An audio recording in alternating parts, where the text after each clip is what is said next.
There is a silent truth about human nature that most people spend their entire lives avoiding. A truth the ancient thinkers saw with terrifying clarity. The greatest enemy of the mind is not a lack of intelligence. It is the refusal to use it. Epictetus warned us centuries ago, you may not control events, but you can control your mind. Most people do not. Most people surrender their minds long before life ever challenges them. We speak today of 5 traits, 5 hidden habits that quietly destroy a person's ability to think, judge, and rise above the chaos of their own emotions. Not because they are incapable, but because they choose comfort over clarity, impulse over discipline, and noise over wisdom. These traits are warnings.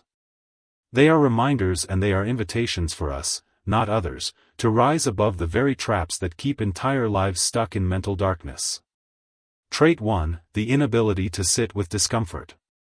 The first trait of a weakened mind is not ignorance, it is avoidance.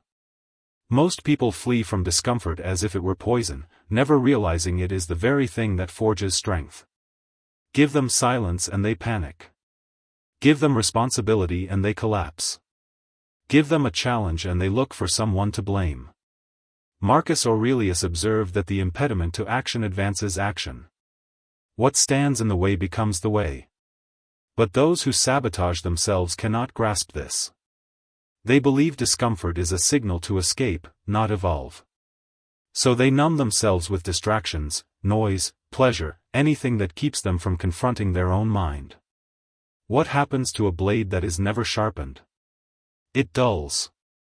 And what happens to a mind that is never tested? It weakens. We, however, are called to the opposite path. We step into discomfort deliberately.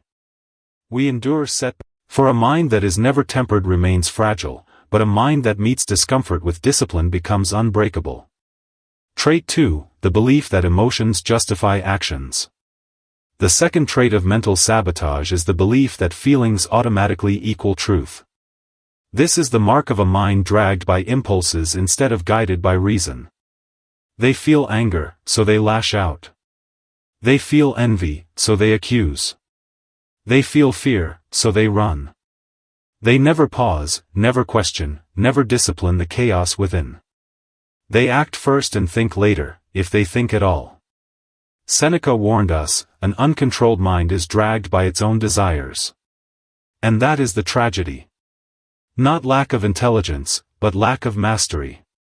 A person who obeys every emotion becomes a prisoner of their own reactions. They are thrown around by life like a leaf in the wind, never building the inner stability required for wisdom, clarity, or strength. But we take the harder path. We feel emotion but we do not bow to it. We step back, observe, breathe and act only after thought has sharpened intention. For clarity is born not from emotion but from discipline. And discipline is the mark of a mind awakening to its own potential. Trait 3, the refusal to take responsibility for their inner world. There is a third hidden trait that quietly destroys a person's mental strength, a trait more corrosive than ignorance, more damaging than failure, and more limiting than any external obstacle. It is the belief that their inner state is someone else's responsibility. Their anger is because of what others did. Their frustration is because life is unfair. Their failures are because someone held them back. And like this, they hand over the keys to their mind. Epictetus warned that the quickest path to slavery is simple. Place your happiness in things you cannot control. And that is what the self-sabotaging mind does every day. It makes other people responsible for its peace. It makes circumstances responsible for its actions. It makes excuses responsible for its lack of discipline. This is how a person becomes mentally fragile. Not through lack of ability but through the habit of surrendering their power. Because when you blame others, you never confront yourself. And when you never confront yourself, you never grow. These people move through life like drifting shadows, always reacting, never choosing. They complain instead of adapt. They resist instead of accept. They repeat the same mistakes because they never stop long enough to examine their own part in the story. Marcus Aurelius wrote, "You have power over your mind, not outside events." Realize this and you will find strength. But those who destroy their own strength never realize this. They believe life must change before they do, they wait for apologies instead of seeking understanding. They hope circumstances shift instead of learning to command their own thoughts. And so they remain stuck, deeply stuck, repeating the same emotional patterns year after year, wondering why nothing transforms, but we choose a different path. We embrace a higher responsibility, one ancient philosophers carried like a shield. We take ownership of our emotions instead of outsourcing them. We examine our impulses before we act on them. We face our weaknesses without flinching because only the brave confront themselves. Responsibility is not blame. It is liberation. When we take responsibility for our inner world, nothing outside can control us. Not anger, not chaos, not manipulation, loss, fear or uncertainty. We become immovable because the foundation of our strength lies within, not around us. This is the truth most people never discover. You cannot build a powerful mind while blaming the world for the state of your soul. You cannot grow while defending the very habits that hold you back. You cannot rise while insisting someone else must change first. Strength begins the moment we stop running from ourselves. And in that moment, the mind begins to sharpen, the spirit begins to harden, and a new version of us begins to emerge, disciplined, grounded, and untouchable. Trait 4, the inability to delay gratification even for their own future good. There is a silent trait that reveals a mind operating far beneath its potential. The inability to resist impulses. People with extremely low self-awareness and therefore extremely low practical intelligence live entirely in the present moment, not in the wise Stoic sense, but in the animalistic sense. They cannot see beyond the hunger of right now. They trade long-term strength for short-term comfort. They destroy future opportunities for the smallest moment of pleasure. They cannot endure discomfort even when it is the exact discomfort that would shape them into someone stronger. Seneca warned of this thousands of years ago. He suffers more who desires everything immediately. And this is the core of the problem. The mind that refuses to wait is the mind that refuses to grow. These individuals become trapped in a cycle of craving. They avoid hard work because it does not immediately reward them. They avoid discipline because it does not immediately feel good. They avoid reflection because confronting themselves brings discomfort. They chase entertainment, distraction, and stimulation not because they enjoy them, but because silence would expose their inner emptiness. This is not just a floor. It's a prison they build with their own hands. Marcus Aurelius reminded us that the impediment to action advances action. The obstacle is the path. But a mind that seeks only comfort sees every obstacle as an attack, every struggle as injustice, every challenge as a reason to quit. They do not understand that the difficult thing is often the necessary thing. They do not understand that strength is forged, not inherited. And worst of all, they believe that life should get easier before they get stronger. But we know better.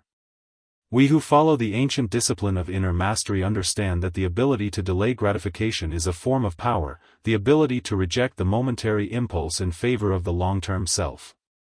We understand that the harder choice is often the right one. We understand that every time we resist an impulse, we sharpen our mind. Every time we sit with discomfort, we fortify our spirit. Every time we choose discipline over emotion, we become less fragile and more formidable. Low intelligence is not measured in academic degrees or test scores. It's measured in the inability to direct one's own life. And nothing reveals that inability more clearly than being controlled by impulses. A person who cannot delay gratification cannot build anything lasting. Not relationships, not careers, not habits, not self-respect, not peace. Because everything meaningful requires patience. Everything powerful requires consistency.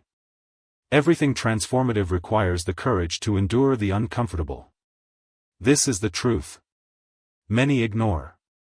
You cannot master your life if you cannot master your impulses. You cannot build a stronger future while worshipping instant comfort. You cannot evolve if you obey every emotional tug, every craving, every desire that appears in the moment. In the end, the impulse-driven mind collapses under its own weight, while the disciplined mind rises quietly, steadily, unshakably. 5. The final battle is always with yourself, not the world. Most people think their biggest enemy lives outside them. They blame their family, their friends, their one that Stoics understood long before the world drowned in noise, is far darker. Your greatest battles are never with other people. They are with the untrained, undisciplined version of you that still lives inside your mind. That version of you is subtle. It whispers doubts, magnifies fears, and convinces you to stay exactly where you are. It feeds you excuses like poison. It tells you you're tired when in reality you're avoiding discomfort. It tells you maybe later when it's really trying to protect the part of you that fears failure. And here's the painful truth. If you do not take control of that inner enemy, it will sabotage your entire life. The world is noisy. Opinions attack you from every direction. People drag you into conflicts that don't even matter. But the Stoic mindset cuts through all of that with one simple realization. External chaos is irrelevant if your inner world is disciplined. Because the real battlefield is not the room you enter, the job you hold, the relationship you're in, or the city you live in. It's what happens in your head the moment you wake up. It's the first thought that hits you when something goes wrong. It's how you respond when someone disrespects you. It's the voice you listen to when life gets heavy. Most people never win this battle because they fight it blindly. They try to fix the world before they fix themselves. They try to control others before they control their reactions. They waste their strength fighting shadows outside instead of strengthening the world within. The Stoics knew better. They understood that if you conquer your impulses, anger, pride, overthinking, fear, then nobody can control you. When your mind wants comfort, but you choose discipline, that's a victory. These victories are silent. No one praises you, but each one transforms you. And eventually, something incredible happens. The world loses its power over you. People can disappoint you, but they no longer break you. Obstacles can slow you, but they no longer stop you. Loss can hurt you, but it no longer destroys you. Why? Because the battle that truly mattered, the internal one, was finally won. Remember this. If you master yourself, you become undefeatable. Not because life becomes easier, but because you become stronger than everything trying to pull you backward. And that strength, the strength born from mastering your inner world, is what separates ordinary men from those who operate on a higher level. Get exclusive content and deeper insights. Join our membership today. Link in the description. If this resonated with you, subscribe to the Stoic Verse for more wisdom to guide your journey.